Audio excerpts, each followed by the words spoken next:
Hi everyone, అందరూ ఎలా ఉన్నారు? ఈరోజు అయితే ఫుల్ వర్షం అన్నమాట. ఒక 1 వీక్ ఆర్ 10 డేస్ నుంచి ఇట్లనే వర్షం పడుతుంది, ఎండ వస్తుంది, వర్షం పడుతుంది, ఎండ వస్తుంది. బయటికి వెళ్ళడానికి కూడా లేదన్నమాట. అందుకే నేను మీకు బయట వీడియోస్ ఏం పెట్టట్లేదు. గార్డెన్ వీడియోస్ కానీ, బయటకి మాల్స్కి వెళ్ళిన వీడియోస్ కానీ ఏవి పెట్టడానికి కుదరట్లేదు. ఈ వర్షం తగ్గిపోయి మొత్తం మంచిగా ఉంటే కనుక మీకు గార్డెన్ వీడియోస్ పెడతాను. ఆల్రెడీ మన ఛానల్లో గార్డెన్ వీడియోస్ అనేవి ఉన్నాయి, కూరగాయలకి సంబంధించిన గార్డెన్వి.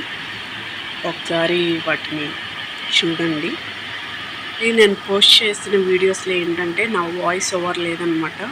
అంటే స్టార్టింగ్ కదా వీడియోస్ పెట్టడం, సో కొంచెం భయమేసి వాయిస్ పెట్టలేదు. ఈసారి వెదర్ అంతా నార్మల్ అయ్యి నేను గార్డెన్కి వెళ్ళాక ఫుల్ వాయిస్ ఓవర్ ఇస్తాను. ఐ థింక్ మీకు వీడియోస్ నచ్చుతున్నాయి అనుకుంటున్నాను. So like, share, subscribe, comment. Thank you so much.